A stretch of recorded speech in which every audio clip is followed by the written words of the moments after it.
All right. 800-450-7876. Johnny's calling us from Long Beach, California. He's on line 3. Johnny, you're on with Dr. Umar.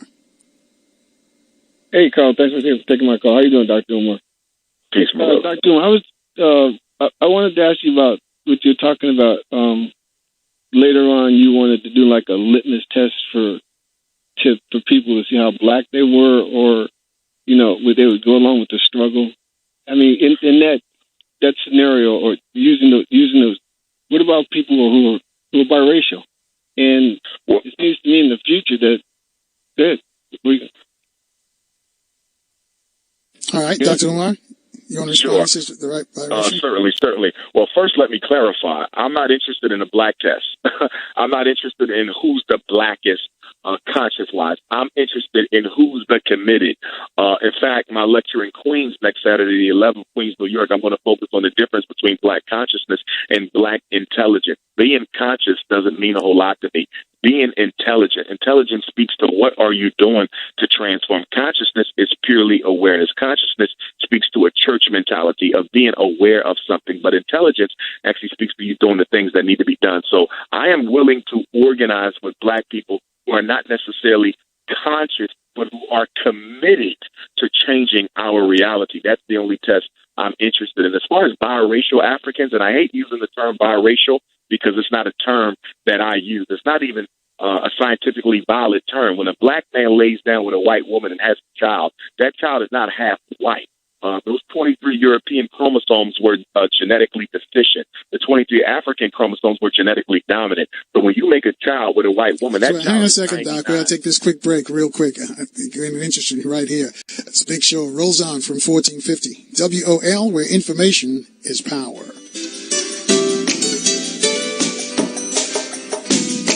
Back to the Carl Nelson Show on Washington, D.C.'s 1450 WOL Radio. And thanks for rolling with us and our guest, Dr. Umar Johnson. Just to remind you, some of the folks coming up in the next few days: metaphysician Dr. B, holistic doctor Stephen Tate, Haiti activist attorney Danto Zill, educator Dr. Walter Williams. Some of you know Dr. Walter Williams as the one who put on the table, it's been 20 years now, says if you can prove that a man named Jesus the Christ or Muhammad the Prophet actually walked on the face of this earth, he'll give you $10,000. And that's been sitting there. Nobody's been able to claim it. And he says you got to use facts, don't use the Bible or the Quran. And he's ready to give it up. But let's go back to Dr. Umar. Dr. Umar, I'll let you finish responding to Johnny from Long Beach, California's call. Yes, sir, Carl. What I was saying to Brother Johnny is I don't really believe in this biracial thing. It's a political construct. Biologically, when a black person reproduces with someone of another race, our DNA dominates that process. That child is 99.9% African. Okay, and for me, a biracial African is still an African. I agree with the Honorable Marcus Garvey and most of the Pan-Africanists before him that we cannot afford to separate ourselves based on European political construct. If a black person has a black mother or a black father, I consider them African. Period, point blank, end of story. If one of your parents is an African, then so are you. So my biracial brothers and sisters are more than welcome to be a part of Team Pan-African. Their children are more than welcome to attend the Frederick Douglass Marcus Garvey Academy when it is open. But I do want to be clear. Although you might be the product of a biracial relationship, you must be committed to not engaging in that same type of behavior when you select your mate. In other words, you might be a biracial man, but your wife better be African. You might be a biracial woman, but your husband better be African. You need to be committed to African people, whether you are biracial or 100% African. I judge all black people by the same ruler, and there's no differences for me. So my biracial brothers and sisters are welcome to organize with me. Johnny? Dr. Umar, so if I understand you correctly, it sounds like, I don't know, I'm just asking, and it sounds like it's bordering on us being separatists, or it's where we would, you wouldn't want to deal with those people just because they may marry somebody, if they were of the, they would marry somebody white. What about if they married a Puerto Rican or a Cuban or a Dominican? Okay, well, let me deal with that. Good question. My paternal great-grandfather was a Cuban, okay? And so, as we know, Latino is not a race, it's an ethnicity. So if you marry an African Puerto Rican, I have no problem with that. If you marry an African Cuban, I have no problem with that. But if you marry a white Puerto Rican or a white Cuban, I would have a problem with that, because politically, as Pan-Africanists, we believe that we need to be committed to our own women. We need to be committed to our own family, committed to our own community. There's no way you can be in love with black people, but you're not in love with a black woman. It is a contradiction. Marriage is a political decision, and whoever you marry, you have to struggle with. So it's going to be impossible for a black man to be committed to black revolution when you're sleeping with a member of the oppressor race. Apples and oranges cannot mix, and no serious black man should ever be married to a woman outside of his race. If you can repeat the website, so just give us a chance to tell us where you're going to be in the DMV, because I know you're going to be a Thurgood Marshall in Northwest D.C. this weekend. Yes, sir. The Thurgood Marshall Center, where Marcus Garvey actually spoke before, believe it or not, the Thurgood Marshall Center. I'll be there this Sunday, December the 4th, 6 o'clock until 8 o'clock. The doors open up at 4 o'clock. Tickets are available at princeofpanaafricanism.eventbrite.com. I'm sure, Carl, if they go to eventbrite.com and type in events in Washington, D.C. for Sunday, December 4th, the event should probably pop up. Please get your tickets ahead of time, because they're going really, really fast. We can only fit 350 people inside the Thurgood Marshall Center. I've already sold 250 tickets. We only got about 100 left. So if you plan to come on Sunday, I expect it to sell out before then, so please go online. And if you have trouble finding the page, text me, and I will send you the link. 215-989-9858.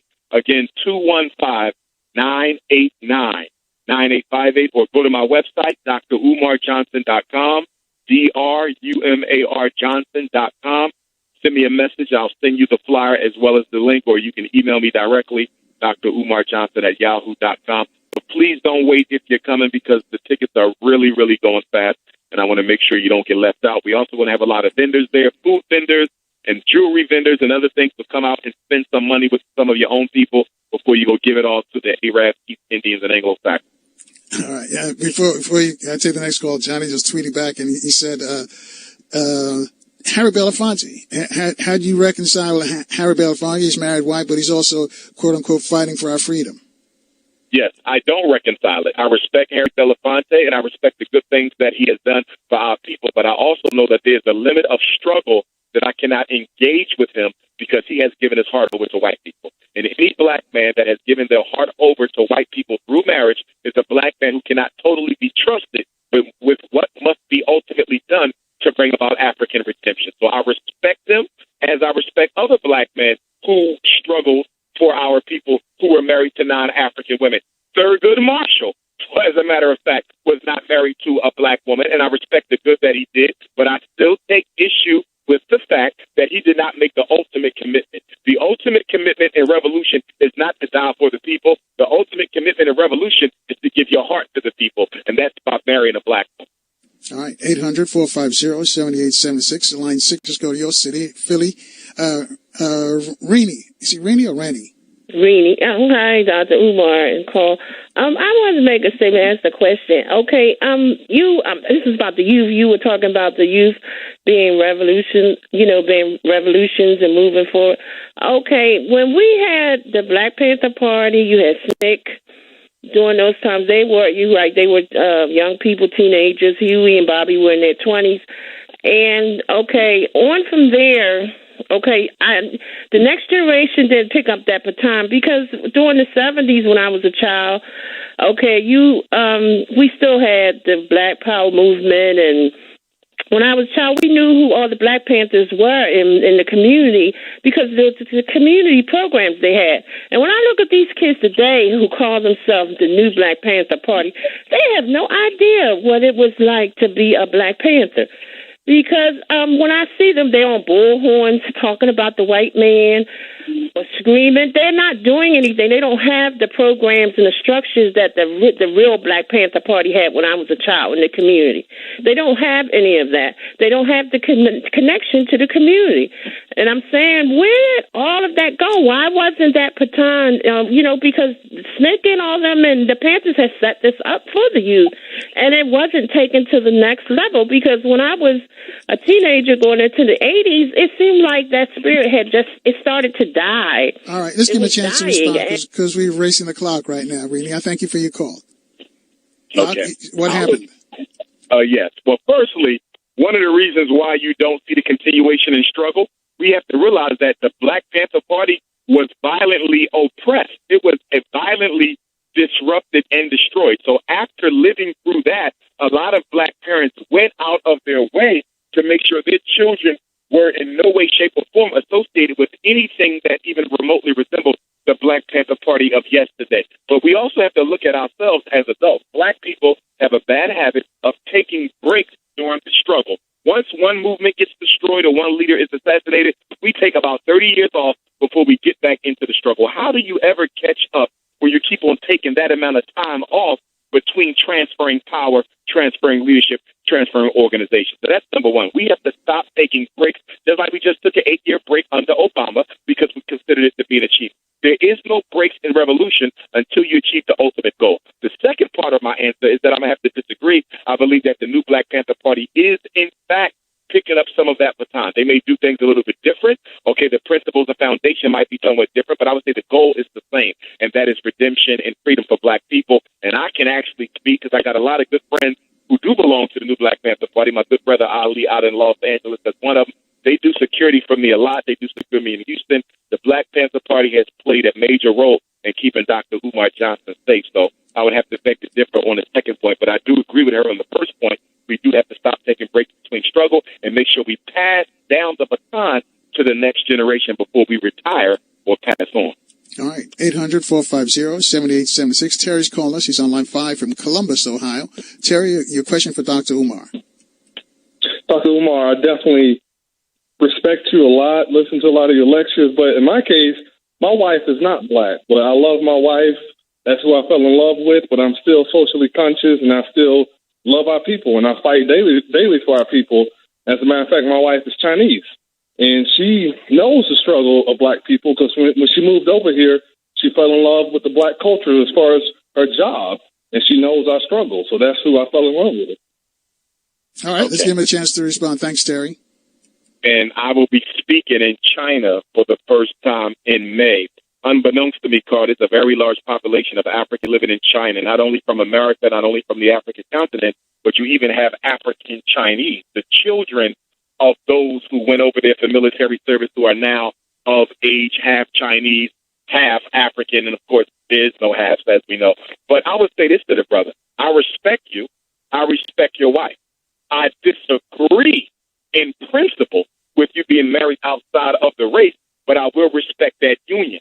And there is a place for you within the struggle, but that place that you will occupy within the struggle can never be as my right-hand man because you've given your heart to another people.